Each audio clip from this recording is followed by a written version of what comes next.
Hey, what's up, y'all? It's D about to react to this vid by Foreign Fridays. It's titled The Doja Cat of TikTok. What? A couple people have told me to check this out. I don't know what this means.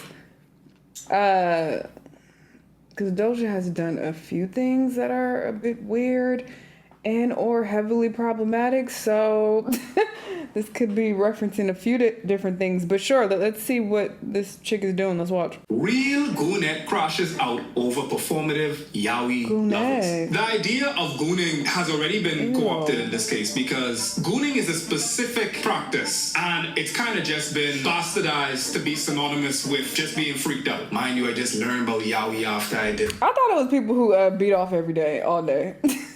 Is that not what it means? Tomodachi yaoi with Vibes Cartel and Mavaro.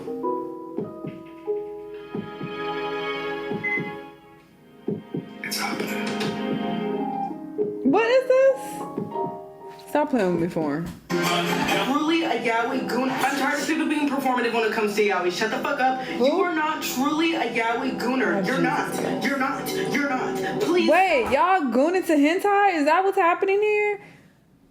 It's really bothering me. I hate seeing girls come on here and they're like, listen, I love yaoi. I love it. I'm a gooner. You're not, and I'm gatekeeping. I'm gatekeeping the gooners, and me and the gooners are standing behind us because you do not actually fuck with this. This is so embarrassing. Please stop. I'm crashing out because I'm just like, this is what's dear to me. I love to see hot anime men peg each other. You're not gonna sit over here and say that you do. Each other. So you can get likes and views. Stop it. Gooners and goonettes, we must rise. Girl, the anime community don't even really fuck with y'all like that if you want to get real and get deep with it. So you're doing a lot for that community. No shade if you like anime. Do you? What the fuck ever. But if you are black and really into anime, you know what I'm talking about. Stop this, you guys. Just like the black K-pop stands. You know what I'm talking about. The normies, they're coming for me. Oh my god, this is so I lived long cringy. enough to see performative gooning techniques. Oh god. The appeal of e-girls is that they're in male spaces. They're doing male hobbies, quote unquote. And they're also conventionally attractive. Ew, so she's your cringy gamers, too. your nerds, people that are stereotypically outside of the zone of desirability, they feel like the e-girl is accessible to them. The existence of the e-girl genre perpetuates a myth that women didn't have these hobbies to begin with, when in actuality that's not the case at all. There's also like a level of blissful ignorance associated with e-girls. I would throw Extra Emily in there as well. Extra Emily is a very intelligent woman. She's performing ignorance as to not intimidate the men in her spaces. I would consider this to be a variant of the e-girl genre. Cringy, formerly known as Fresh Boy, and I think she's changed her username again for reasons that we'll address in a sec. She is performing the goonette persona because it's relatable to that specific audience. So she's targeting men that fantasize about women being as into gooning as them. She's known for these rather relatable TikToks about gooning, mental health, and most notable, what we're going to be talking about today, which is her Oh my relationship. god. And I put relationship in quotations because I don't know if I'm gonna be able to make it through this. She is pissing me off so bad. This is so cringy. My god. fetishization is not love. Love is between equals. If you are being fetishized, or even if you are fetishizing yourself in order to get desire from a... Did y'all see that fucking TikTok?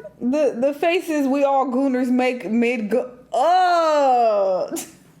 She is trying so hard to be relatable to these weirdos online. Like, girl, this is embarrassing. Where are your parents? particular... Well, she might be of age, but she might be like 18, 19. I mean, your parents can still lead you in the right direction around that age. I don't know how old she is. person. That is not love. That is by definition objectification, and you can't love an object. My thoughts on this is more complicated than your creepy uncle's relationship status on Facebook, because one hand, we need to be liberated from the pearl-clutching tradition of puritanism, and we should be able to have discussions about erotic media, about the fact that the adult industry is in the pits of hell right now. On one hand, like, I appreciate the fact that OF has kind of democratized the ability to make a living off of your own corpus. At the same time, you could tell that the craftsmanship is gone. A lot of these niggas can't stay hard, cock falling off the bone. They need a honey pot just to go about 5 minutes. Me interacting with my fan after gooning to Yaoi for 3 hours straight, knowing I was loud as fuck.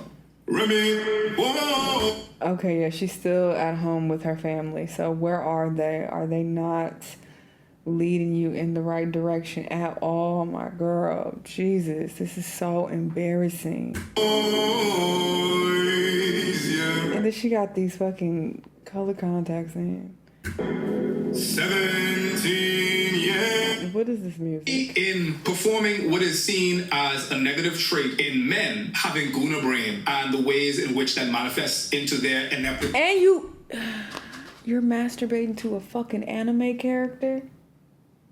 Why do people need to know this? I can't, y'all. I don't know if I can make it. In engaging in dating. There's been discussion about like how you could tell that a man engages with too much adult material because he no longer sees women as human beings. He sees them as porn categories. Black women as my ebony queen. White gals as snow bunnies. It's interesting how that very experience is being performed for that gaze in a way to ensnare them into an audience. So she's built an audience off of those very men are often typified to have difficulties with engaging with women. How performing this is interesting. When you realize that over a quarter of her content is about gooning, you begin to wonder, where is this coming from? Gross. This song is really how it feels to be a hypersexual. Now, before I even play this, the concept of calling yourself a hypersexual, not hypersexual, but a hypersexual. Mind you, this is an adjective.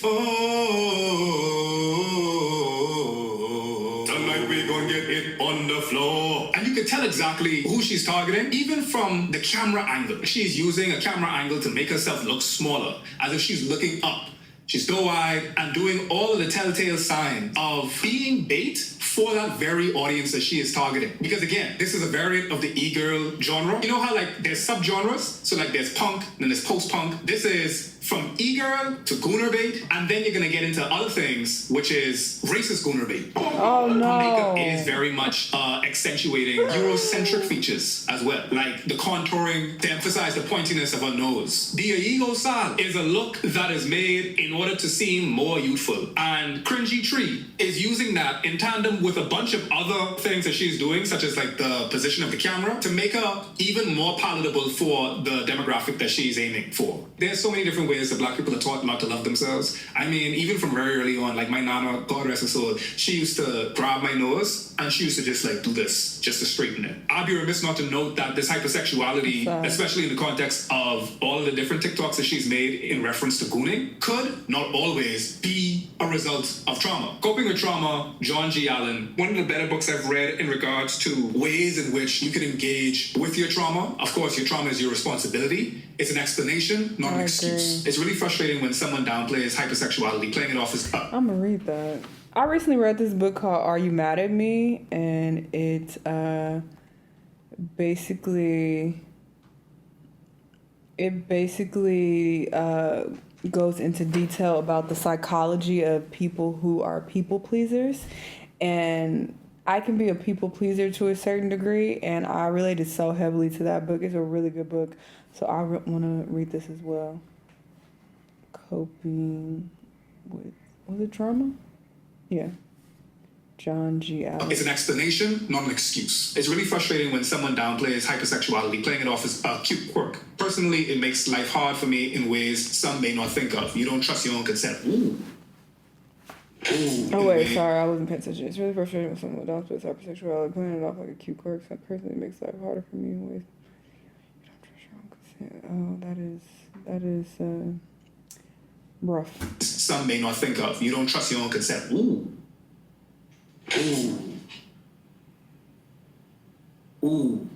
Damn. That's a bomb. Because of the society we live in, being fetishized as a black woman is a very different life compared to other races. It has made me terrified of dating and sharing my interests for that very reason. That's a very good point, you know. Not many experiences need to go through the mental exercise when engaging with someone to consider if they are engaging with them because of who they are or what they think they are. I would say, like black men, of course, if we are conscious enough about our corpus, we might engage with, I wonder if this white gal talking to me because she think my dick dragging on the floor. But we still have the dynamic of being a man, which grants us this sense of security in the scenario. So just because they might only be interested in me for a fetish, I don't have to be afraid of this person because I still have the upper hand because I'm a man. Black women, the logical conclusion of them being fetish is to be dehumanized to their peril. When you see things like hypersexuality, there's a nuance with it, because if you listen to dancehall, if you go to carnival, like there is this theme throughout Caribbean culture of hypersexuality. A lot of the cultural vestiges of Caribbean culture is this performance of sexuality. That's also a remnant of the transatlantic slave trade. Women and men also were sexually debased to procure more labor as a way to break the men having black women in front of them be taken in hand sexually, and they couldn't do anything to them out of threats of violence, and having the white slave master having a monopoly of violence. Sex was used as a weapon, not only for the women, but very misogynistically towards the men, because they are abusing the women to hurt the men who feel as though they have some claim to the women, which they don't. Ironically and most painfully about that observation is that the woman isn't even considered in that calculation. They're doing that to her. The woman is immaterial, collateral damage, casualty of war. All of these things have resulted in almost this reclamation of sex and sensuality, where we have now performed this level of hypersexuality that was used to dehumanize us in the past. Now we're using it to celebrate our corpus. It's a bittersweet culture to have, because even now we are assigned a almost extraterrestrial sensuality. As a black man, if you've ever given any audience to white men and how they fantasize or what they think about black women, they will continuously ask you if they are as freaky as the rumors purport them to be. In a lot of sororities, there was almost this equivalent of how gang jump you in order to get initiated into the gang. Sometimes they would invite the football team or the basketball team, and it's almost just like a rites of passage to have the new gal them after they finish rushing to get handled in order to be a part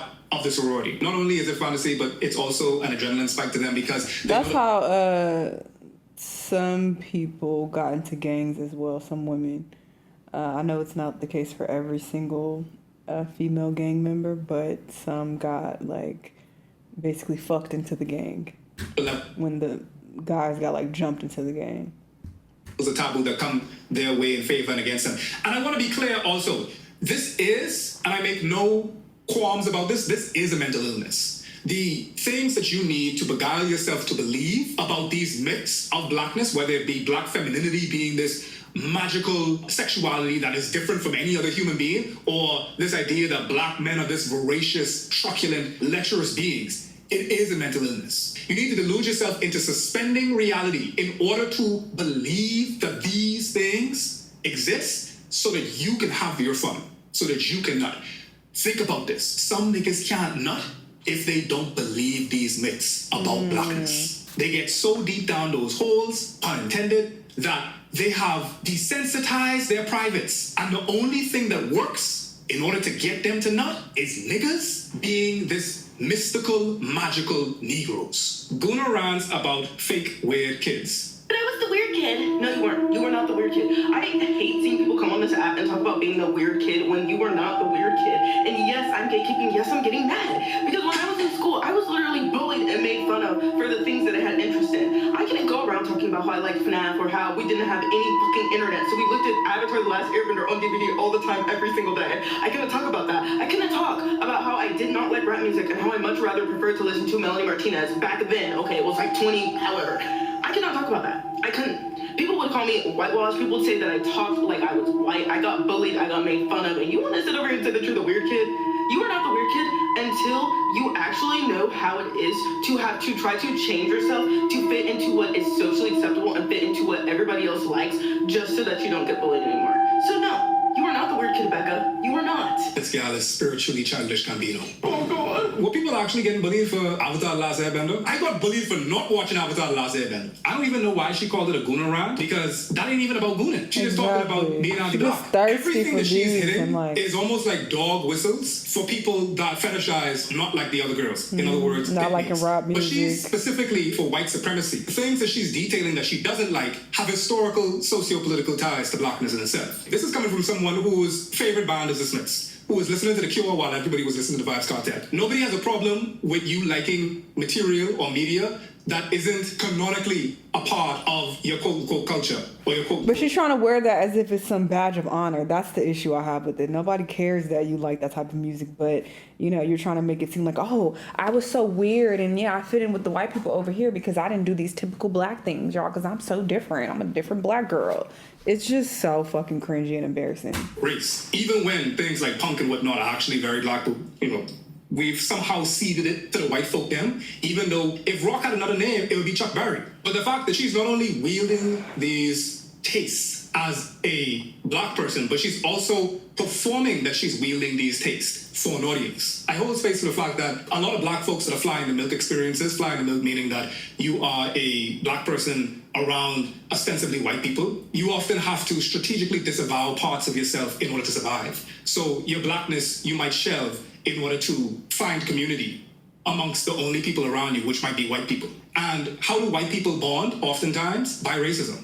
Same way that men bond by misogyny. When you get in the locker room with man them, they talking about how many gals they grind. When you get to a bar with all kind of married husbands, they talking about they cunt wife. If the reason for your choices that form your identity is not necessarily an appreciation of those choices, but more so what commentary those choices mean for your own experiences, then you ought audit those choices. If you are specifically seeking out everything that is not socially black or canonically black, it's the same mechanism as black men that have a preference for white women. Ain't nothing wrong with you having a white girl. What's wrong with it is that you're specifically seeking them out, and the reasons why you're seeking them out is more so a commentary on how much you hate your own blackness, specifically black femininity. You don't necessarily care about the white girl or her culture. You more so care about what she is not. I don't fuck with whitewashed black girls, quote unquote. Racist gooner bait. When your father, who was absent most of your life, uses the excuse of quote unquote, the phone works two ways. Never even left your. It's making sense. Okay. Now I see why y'all are saying that she is Doja Cat. Now it's making sense.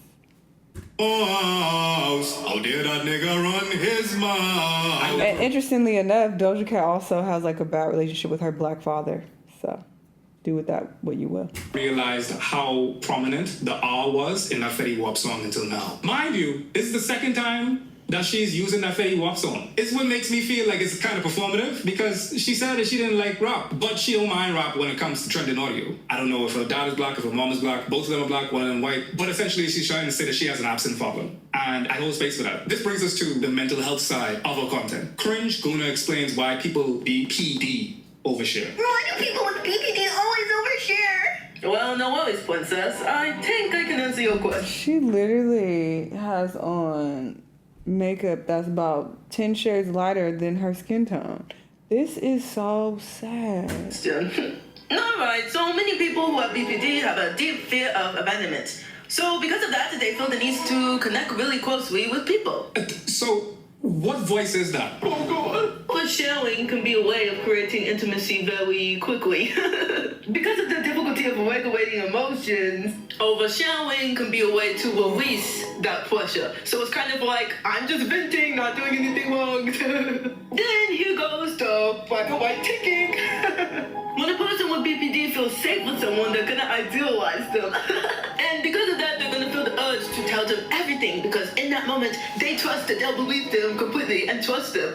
It's not lost on me that she is crafting a space to discuss mental health on a platform. It's kind of jarring when in between Gooner takes or Gooner rants and the Discord fedora tipping Magyar or Milady performance that she's doing at the same time. In a way, it kind of trivializes as well as infantilizes what is a serious experience. And at the same time, given what we're about to engage with, there's a reoccurring theme of infantilization, not only by herself, but also by everyone else, discussing her actions. Sometimes it is chalked up to mental illness, which absolves her not only of accountability, but also of her autonomy. The community is affecting us. I'm not infected. I have papers to prove I'm not infected. He's saying Cringy is putting a bad reputation on weird alt-black girls. I'm of the mind that, on one hand, the onus shouldn't be on one person to perform the model paragon for any minority experience. And of course, being a black woman, is already fraught with a lot of respectability politics. So on top of that, now you represent an even smaller subset of black women, which are black women that subscribe to this alt-black girl aesthetic. It's not on Cringy to have to perform this correctly so that people take that experience seriously. That is something that is due to the monomyth of being a minority and then therefore having to represent. I agree. I wasn't automatically thinking that, she's making them all in this space look bad. No, she's just making herself look bad and stupid. Your experience in general. And until we can be bad representations of our experience, we're not free. That being said, at the same time, I do feel like there is this commodification of these minority experiences that bastardize it, and they're not necessarily in it for self-expression. There's potential for it to be fetishized and also commodified. We've seen it a lot with like the goth girl trend that even Drake is now throwing bags at. Drake instantly folded and barked like a good boy for this goth baddie. Silly? Oh, silly. No, silly? I don't want to see this again. This is also cringy and embarrassing. I've reacted to it too many times at this point. Too many representations of goth over here, but I'm mad for you all. Oh, God. Anything I can sign, send me one, petition.org. The same thing happens to a degree with all black girls. Black women are already fetishized. So on top of that, to be added into this coterie of color, it puts you into prime position to be targeted by the worst malefactors. I don't know, man. The way that man's hand emerged from the shadows. Oh, God. The man behind her is a boyfriend, Like a or more horror importantly, movie. was a boyfriend, because after everything came to light, things that you will soon learn. The argument is that she allowed him, more so maybe even encouraged him, to engage in anti-black behavior, and she's a black woman. Tried to absolve her of accountability by claiming that he was manipulating her. And when you team that up with the fact that she has been very vocal about her mental health, and the ways in which she has even infantilized herself, as well as her performance of an e-girl. Yeah, you're leaning into that. What are you talking about? How did he manipulate you? You set the scene for that. What?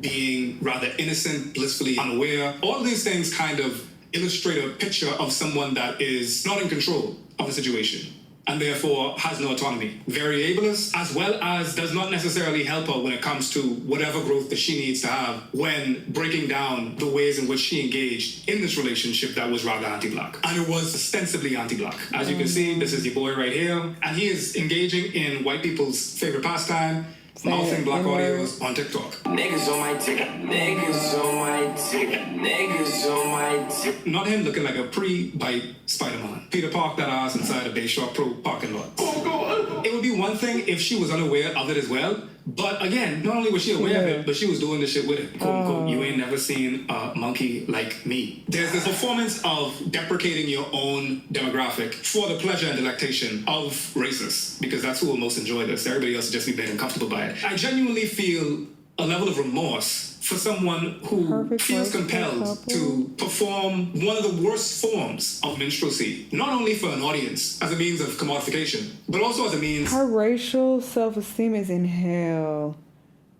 She has to have family somewhere to step in, my God. Of love. Feeling like the only version of me that has value to people that I adore is one whose role is to make them feel superior relative to me. I mean, she would make TikToks such as these where she says, two chalk are people. A couple who fails together stays together, I guess.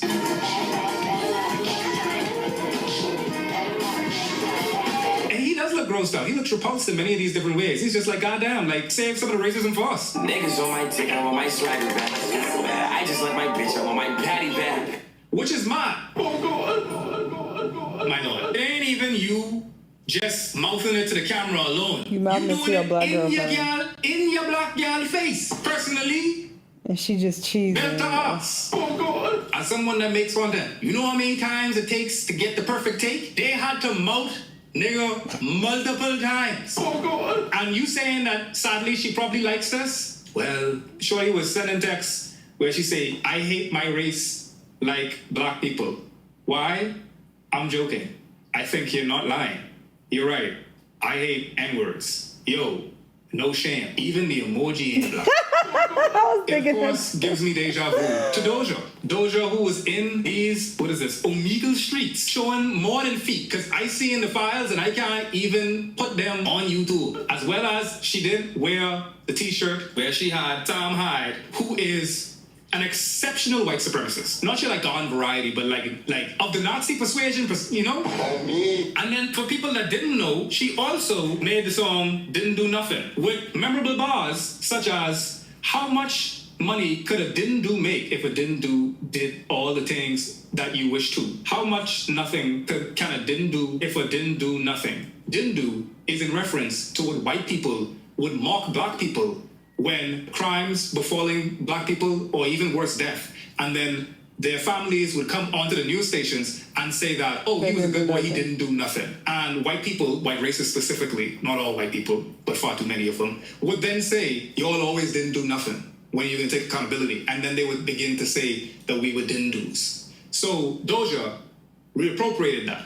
Not only reappropriated it in an affectionate way, but more importantly, reappropriated and parroted the exact same talking points. Doja Cat has a preference for people the color of my palm. And to top it all off, Doja has also talked about struggling with BPD. And I find that interesting. I do find it very peculiar when we engage in the neuroses as well as negrosity of folks that benefit from colorism. I do wonder how this operates across the gamut of colors. The fly in the milk experience, specifically for Doja Cat, the mixed experience. I talked about this a little bit in regards to Lotto as well, where Lotto just straight up said that she's white. Folks have defended her and claimed that she was simply saying that because she constantly is getting white accusations, so she's just leaning into it now. I do think that there's a level of charitability that is granted to folks who benefit from colorism in this way. A level of protection that when a dark-skinned woman does very similar things, they are most certainly not granted.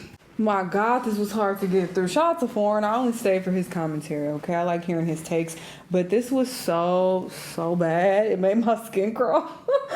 My goodness. But yeah, this is common. People with low racial self-esteem, they like to hop on these apps and, you know, let us know how much they don't fuck with black people in one way or another. And they like to tap dance and pander to white people for validation. It's fucking pathetic. They need to head to their nearest therapist office.